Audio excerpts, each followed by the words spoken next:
Hey there, welcome back to another episode of the Bible in Life podcast. My name is John Whitaker, and I am just grateful that you're here on the Bible in Life. Our goal is to provide what I like to call blue jeans theology. That is to try to take the teaching of the text of the Bible or wrestle with questions that people are asking about the Bible and explain those in everyday language in a way that's connected to everyday life. And not just so that you or I can know the Bible better, but so that we can actually follow Jesus better right in the context of our everyday life. So that's what this podcast is all about, blue jeans theology, and helping people like you and me follow Jesus right in the context of our everyday life. And on that vein, it just is super encouraging to me when I get emails from a variety of people, which I do semi-regularly, from people who are asking me questions, who are using the materials and are finding it helpful to their faith. And let me just highlight one or two here. I got an email a few weeks ago from a man by the name of Warlano. I hope I'm pronouncing his name right, Warlano. I don't even know exactly where he lives. I just know he's using the podcast, Bible and Life podcast, as well as my listener's commentary, where I teach straight through Bible books. And he's using that to grow in his faith. And I think he's a pastor where he's at, and he's using it to help him be able to teach other people as well. And he just simply says, "So good to hear from you." He got an email from me. "So good to hear from you. I look forward to hearing from you regularly. Especially, I'm making good use of your advanced lessons and methods. Thanks, and God richly bless you." And that's just so encouraging to me that here he is, because of the internet, able to access the listener's commentary, able to access the podcast he's learning, and he's using that to help other people learn and grow. And he's in a place where my suspicion is he doesn't have access to those kind of resources and would never have them if it weren't for things that were put on the internet. I got an email shortly after I got that one from Warlano from Jeff, and I believe that's again how you pronounce his name, Jeffen or Jeffin, like that, from Kenya. Again, I believe he's a pastor as well, not 100% certain, but he is, when he has access to the internet, which isn't consistently, he's using the Bible in Life, he's using the listener's commentary to help him grow in his faith as well. And he even asked, "Have you ever traveled to Kenya?" No, I have not been to Kenya. I have friends who are missionaries in Kenya, but I myself have never been there. So notes like that, where people in places that don't have access to these resources but are using them to help them grow, man, that's really the heart behind this. Wherever God can use it for his honor and for his name's sake, may that happen, and may that continue to grow and expand and reach more and more people. And that's made possible because of the generosity of people who do have access to the internet regularly, and people who do have access to maybe a little more funds and are like, "Man, I believe in the vision of this. I want to help people like Warlano or Joffin or other people who around the country just grow in their faith." And so if you are a supporter of this ministry, if you're a ministry partner, either through Patreon or through World Family Mission, can I just say thanks a ton? Thank you for your generosity. Thanks for making an impact in people's lives that you and I may never meet until the new heavens and the new earth. And we may never know the full impact that your generosity, this work, and our partnership together has on those people, and how many people it had an impact on. And we're trusting God for that. And so thank you if you're a ministry partner and a donor and a supporter of this ministry. And if you've been impacted in it, or if you hear stories about Warlano or Joffin and others, and you want to join the team of ministry partners, man, there's a link down in the notes below. The easiest way, probably the best way to do that, is through World Family Mission. That is the umbrella organization that I operate through. It's a registered nonprofit and provides a little financial accountability. And virtually 100% of what you give through there comes directly to me. And so you can donate through there and support this ministry, become a ministry partner as well. So if you want to do that, check out the notes down below, check the link down below. I'd love to have you join the team. I'm actually praying this year for the Lord to bring the number of people who give through World Family Mission up to about 30 people. Right now, we're about 15 or 16. So that'd be doubling it in the next 6 months, which is a huge ask. But the fact is monthly predictable income is only about 65% of minimum monthly need. And so for this ministry to be able to continue to grow and expand, we just need more people to step up and join the team and be donors. And so maybe that's you. And if you're able to do that, I would be deeply appreciative for you if you could become a monthly donor of that, as well as people around the world would be deeply appreciative. So thanks to all you who donate. Deeply appreciate that. We are in a series that we're just exploring really some things about the Old Testament law. And the reason we're doing that is because it's just hard to read, if we're honest. It's confusing. It's not the most scintillating or engaging. I actually, over the weekend, was with a friend of mine who is a believer. He grew up Jewish. He's a believer. He's reading through the Bible right now, and he told me, he said, I'm in Leviticus, and I just can't wait to get done. And that's the way most of us feel, particularly about Leviticus. Not always the most scintillating, not the most engaging stuff. I think there's a lot of confusion about the law.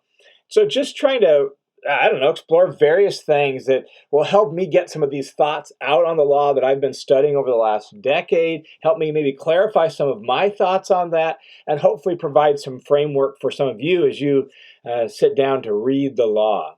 Now, when we're talking about the Old Testament law, we're talking about the first 5 books of the Bible: Genesis, Exodus, Leviticus, Numbers, and Deuteronomy. That's the Old Testament law. And probably the most common thing I've heard about the law, the Old Testament law, that is actually a fundamental misunderstanding of it is this: that the law was just it's all about works. It's about trying to earn your salvation. It's all about doing, and it's all about works. And so the law is really about work salvation. And the point of it was that you couldn't do it, and therefore you needed a savior. Now, there's a tiny bit of truth in that, but that's also a fundamental misunderstanding of what the law actually is and how the law intends to operate and what its purpose was in the Old Testament. Even though it's incredibly common, even though you sit with, or you sit in Bible studies or you talk to people, I've even heard pastors say that, and yet that's a fundamental misunderstanding of the law. The Hebrew word for law is Torah. And Torah doesn't just refer to rules, laws, but refers to more like a way of life, instruction, guidance. And so don't just think of the law primarily as laws, although it does include that. It's guidance, it's instruction, it's a way, it's a wise way. That's what the Torah is, and it's the 5 books of the law, Genesis through Deuteronomy. Now, within that, there are laws. There are laws. In fact, there are 613 of those laws. The most famous of those laws are the 10 Commandments. And so there are laws, but it's way more than that. And when you read Genesis, Exodus, Leviticus, Numbers, Deuteronomy, what the way more is the story that it's a part of. It's a narrative. By narrative, we mean story. We typically use the word narrative in discussing those kinds of things because story often has the sense of fiction to us. Narrative does not. And so it's not fiction, but it is a story. It's narrative. And that narrative is the setting in which the laws sit, right? And that is very, very important to see, and it's very instructive to us. And that story begins with the book of Genesis, and it tells the story of the fall of mankind, the growth of sin throughout the world, God's initial judgment on sin through the flood, God promising never to destroy the earth by a flood again, and then it really begins to pick up steam in Genesis chapter 12 when God calls a man by the name of Abram, later known as Abraham. God calls him to himself, not necessarily because of any righteous thing Abraham did. He just called him to himself and then gave him a promise that through Abraham and his descendants, God was going to reverse the curse of the fall and sin and death, and God was going to bring his blessing, not just to Abraham and Abraham's family, but through them to all the families of the earth. And that's where the story really begins to pick up speed. And the rest of Genesis then tells the story of Abraham's family, Abraham himself, and then Abraham's son Isaac, and then Jacob and Esau. And it tells the story of Abraham's growing family and how God began to fulfill that promise to Abraham, and how God did give him descendants, and how those descendants grew. And by the time you get to the end of the book of Genesis, where we end up is Abraham's family has settled in Egypt because there was a famine in the land of Canaan where Abraham's descendants were living. And so now they've settled in Egypt because Joseph is a powerful leader in Egypt, one of Jacob's kids, and he invited the whole family down, gave them protection. They came and lived there and were provided for during this famine. And then the book of Exodus picks up, continuing the story, how the family now has grown massive and huge and become almost like a little sub-nation within Egypt, as they've lived there now for hundreds of years, living in Egypt. And so that's where Exodus picks up. And then Exodus continues to tell that story of how things have gone from good to bad, and they've become slaves in Egypt, and they're being made to make bricks, and the new ruling party doesn't recognize Joseph and doesn't recognize them. And then as they're growing so big, they're worried about them actually creating an uprising against Egypt, so they order the execution of any baby boys that are born. This is all the story, and how, man, it has gotten pretty dark and bleak for Abraham's family living in Egypt. What's all this promise? What's this about the blessing? And here it looks so bad. That's what's going on in Exodus. And that story continues in the book of Exodus all the way up to chapter 19. And finally, by the time you get to the middle chapters of the book of Exodus, God delivers the nation of Israel, the sons and daughters of Abraham, from their slavery in Egypt and brings them to Mount Sinai. And it's at that point God actually gives them the law, the specific covenant, and the specific laws that go with that covenant. Here's what we need to notice if we're actually going to understand the law properly. Like, we're a whole book, the book of Genesis, and half of the book of Exodus into it before we get any laws. The law isn't given until you're halfway through the book of Exodus, and you're a book and a half into the story of the law. And what has God already done at this point in Exodus? By the time we get to the first giving of the laws in Exodus chapter 20, the 10 Commandments, that's where they show up, as Exodus 20. What has God already done? Well, God's already redeemed them. Catch that. That is hugely important. If we just pay attention to the narrative framework, all of a sudden we realize, wait, this can't be about works salvation. This can't be all about earning your redemption and your salvation, because God redeemed them before he ever gave them the law. The law doesn't show up until Exodus 20, and God's already redeemed them, and the law is set in that context. Let me just read you a few passages from the book of Exodus that help us see that.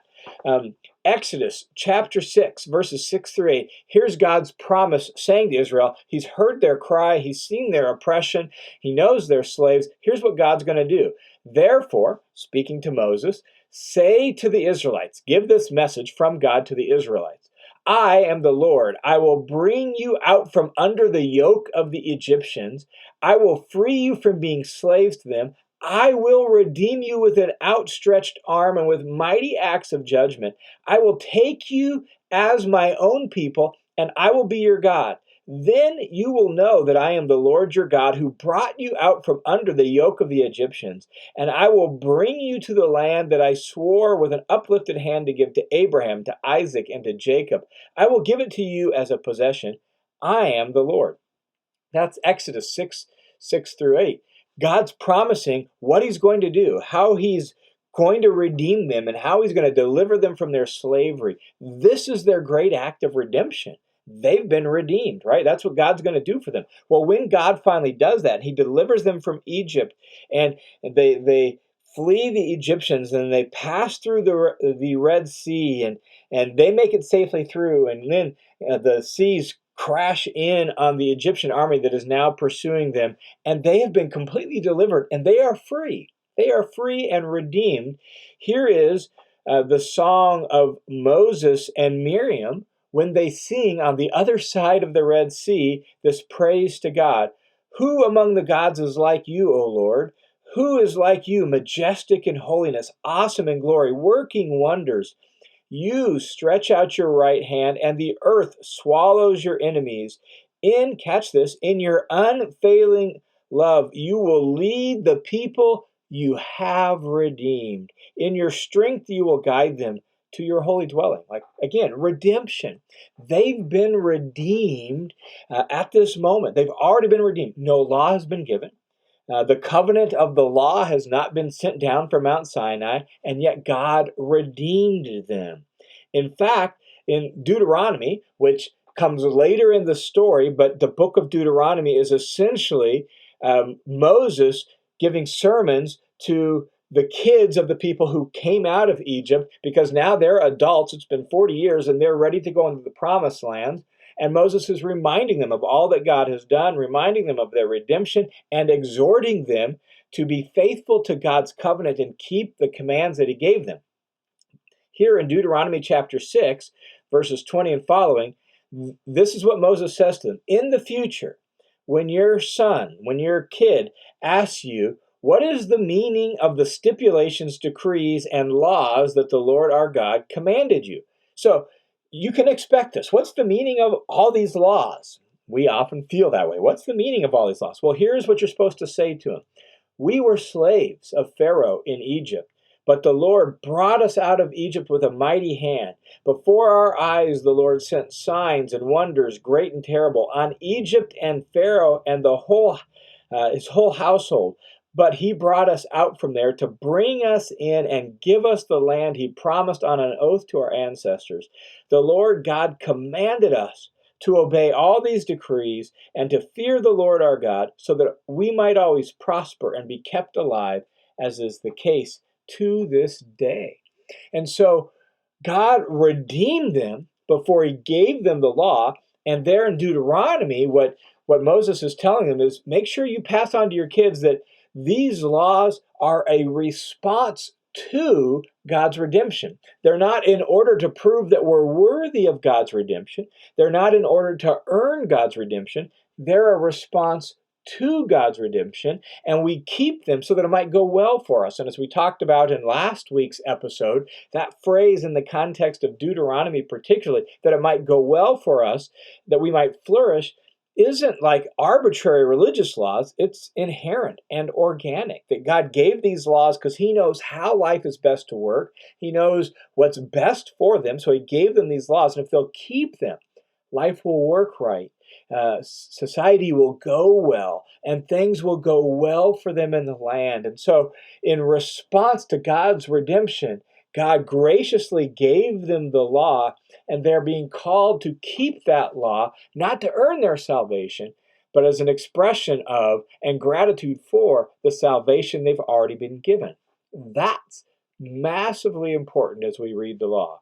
The law it's a fundamental misunderstanding of the Old Testament law to say it's all about works salvation. It's not. They were redeemed and delivered from their slavery before the law was ever given. And the laws, the specific laws, are set in that context. In fact, Exodus chapter 20, with the giving of the 10 commandments, before the first commandment is given, there is a statement to remember the story. Like, remember that you were slaves in Egypt, and then God gives the law. So remember the story, remember your redemption. And in view of that, here's how God is calling you as his people to respond, right? Throughout the laws and the stipulations and the decrees, there's reminders. In fact, there's places where God says things like, remember that you were slaves of Egypt. Therefore, treat the servants and the slaves and the foreigners and the outsiders among you with generosity and mercy and compassion, because that's what God did for you when you were slaves. And so some of the laws are directly tied to remember what God did for you, do that for other people. That's the whole framework of the law. The law is a response to grace. The law, the Old Testament law, is not earning your salvation. It's not works salvation. It's a response to grace. Just like in the new covenant, it is a response to grace. God saved us, not because of righteous things we have done, but because of his mercy and because of his grace. And now that grace teaches us to say no to ungodliness and sin, as Paul explains in Titus. Like, even in the new covenant, we respond to grace with obedience, and the same was true under the old covenant. Grace and redemption preceded the giving of the law, and the law is therefore a response to that grace. And it was given for a very specific purpose for Israel. We'll talk more about this in future episodes, but let me just read you Exodus 19, verses 5 and 6. Before the Ten Commandments were given, God has delivered Israel from Egypt. He's brought them to himself. They're at the base of Mount Sinai, and here is God's vision for this people that he's calling to himself and that he's about to give the law to. Here's the vision. It says this, Exodus 19, verse 5. Now then, if you will indeed obey my voice and keep my covenant, we'll talk more about the laws of covenant in next week's episode. If you will obey my voice and keep my covenant, then you shall be my own possession among all the peoples, for all the earth is mine. So you'll be like my special nation. And here it is, you shall be to me a kingdom of priests and a holy nation. These are the words that you shall speak to the sons of Israel. This is God speaking to Moses, telling him, make sure you tell the people this. And so notice what he says there in verse 6. Israel is being set aside, set apart for God to be a kingdom of priests and a holy nation, to be a nation among the nations that represents God to them, that brings God to the people, God to the nations. They're a kingdom of priests. What the priests in Israel are for the nation of Israel, Israel as a whole is for all the nations. And not only that, they're to be a holy nation, distinct, set apart. We'll talk more about that verse in later episodes, but that's the whole purpose of the law.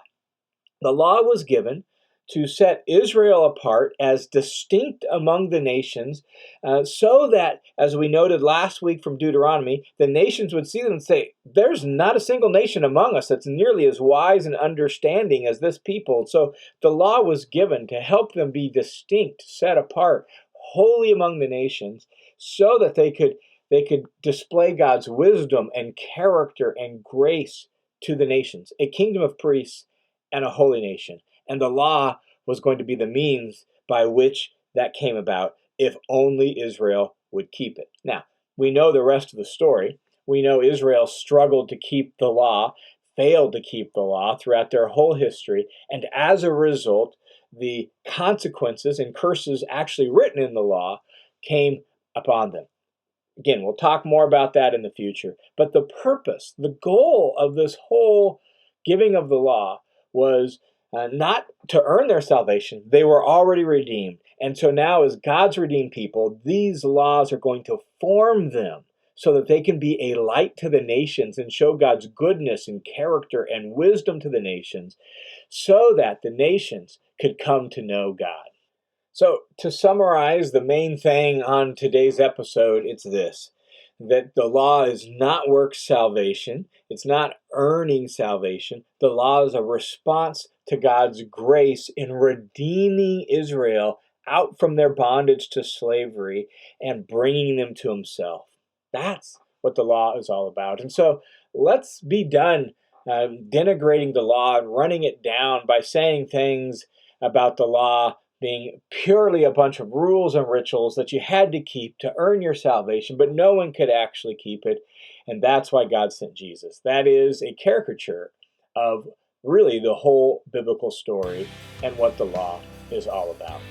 All right, thanks for tuning in to this episode of the Bible and Life podcast. I pray that you have a great week in Jesus, that you continue to listen to Him and learn from Him, that your life is increasingly shaped and looks more and more like Jesus. God bless you guys.